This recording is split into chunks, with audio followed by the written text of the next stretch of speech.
Chào mừng quý vị đến với bản tin 3 giờ 5 Biz. Bản tin hôm nay sẽ có những thông tin chính như sau. Startup bất động sản gọi số vốn 5 triệu đô la Mỹ để một phát là phủ thị trường. Bùng nổ startup dịch vụ bất động sản nội lẫn ngoại.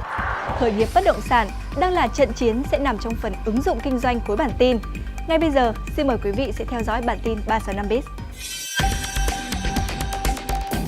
Chàng trai Đoàn Trần Giáp đến từ công ty cổ phần Đỗ Đầu Việt Nam, một startup bất động sản, vừa kêu gọi vốn đầu tư khủng lên đến 5 triệu đô la Mỹ để một phát là phủ thị trường. Công ty cổ phần Đỗ Đầu Việt Nam có 3 mảng kinh doanh chính, bao gồm dịch vụ giúp việc gia đình gọi là Đỡ Đầu, app đỗ xe thông minh gọi là Đỗ Đâu, dịch vụ tìm kiếm văn phòng hạng C, cải tạo lại và cho thuê. Trong đó, cho thuê văn phòng chính là mảng kinh doanh đang mang lại doanh thu lớn nhất. Anh Đoàn Trần Giáp khẳng định với thị trường cải tạo và cho thuê văn phòng hạng C mà ngay cả các ông lớn dịch vụ bất động sản như Savills, CBRE cũng chưa đụng đến và gần như Đỗ Đầu Việt Nam đang độc chiếm trên thị trường này ở miền Bắc. Cho đến nay, công ty của anh đang quản lý 30 tòa nhà văn phòng tại Hà Nội và thành phố Hồ Chí Minh, tốc độ tăng trưởng 15% một năm. Với mô hình được gọi là kinh doanh dòng tiền bất động sản khi kết hợp cho thuê văn phòng, cung cấp dịch vụ giúp việc, hỗ trợ bán hàng, hướng dẫn vay vốn và thậm chí là rót vốn đầu tư cho dự án tiềm năng nhằm xây dựng hệ sinh thái hoàn chỉnh. Startup ngành bất động sản này tự định giá trên thu nhập một cổ phiếu, tức PE, cao nhất sàn chứng khoán Việt Nam với giá trị công ty là 25 triệu đô la Mỹ và điều đặc biệt là muốn chiếm vị trí độc tôn chứ không chịu hòa mình vào tập đoàn lớn khác. Thường khi đầu tư vào một công ty, nếu như rủi ro cao thì nhà đầu tư kỳ vọng tiền lời sẽ cao và rủi ro thấp tiền lời sẽ thấp. Vậy nên cũng có nhiều ý kiến trái chiều trong mô hình kinh doanh dòng tiền bất động sản của Đỗ Đầu Việt Nam. Lý giải cho điều này, việc trả tiền thuê một tòa nhà rồi cho thuê lại là quá rủi ro, bởi thị trường bất động sản tăng nhiệt thì khó tìm nhà thuê. Ngược lại, khi thị trường đi xuống thì công suất cho thuê sẽ giảm mạnh. Ông Nguyễn Xuân Phú, nhà sáng lập, Chủ tịch Hội đồng Quản trị Tập đoàn Sun House cho rằng, dù mang về lợi nhuận cao nhưng cũng đi kèm với việc là phải đối mặt với rủi ro cực lớn. Vì vậy, các nhà đầu tư cũng cần cân nhắc thật kỹ khi quyết định đầu tư vào thị trường này. Chỉ trong 6 tháng đầu năm 2017, riêng thành phố Hồ Chí Minh đã có 18.000 doanh nghiệp được thành lập, nhưng có đến khoảng hơn 1/3 doanh nghiệp bất động sản, phần lớn là hoạt động trên lĩnh vực kinh doanh dịch vụ bất động sản. Con số này cho thấy startup bất động sản đang bùng nổ. Việc lượng startup trong lĩnh vực bất động sản tăng mạnh thời gian qua đến từ nhiều yếu tố như nhu cầu thị trường tăng cao, khởi nghiệp trong lĩnh vực này không cần nhiều vốn, rủi ro thất bại thấp và yếu tố nữa đó là hầu như những người khởi nghiệp đều có mối quan hệ và đi lên từ nhân viên môi giới.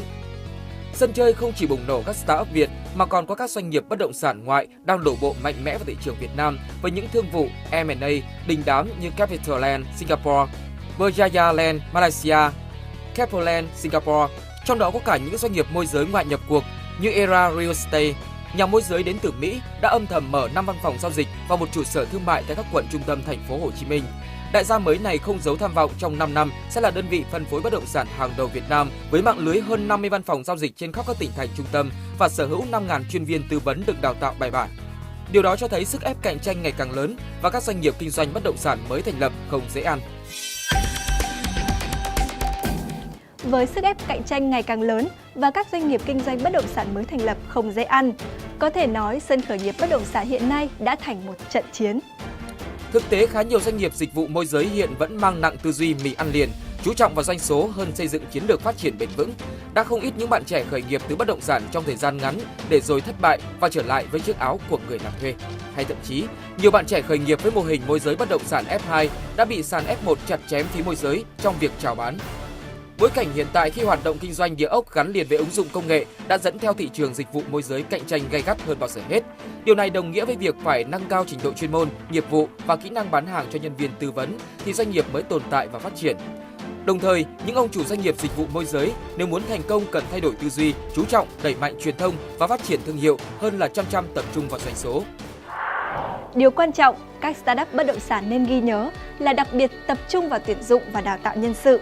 Bởi nền tảng tồn tại và phát triển của những công ty dịch vụ bất động sản chính là niềm tin của nhân viên công ty, xuất phát từ những ông chủ có tâm với nghề, biết lắng nghe và chăm lo đời sống cho nhân viên thuộc cấp, chứ hoàn toàn không phải bằng những lời cam kết, thu nhập khủng, sáo rỗng và thiếu thực tế.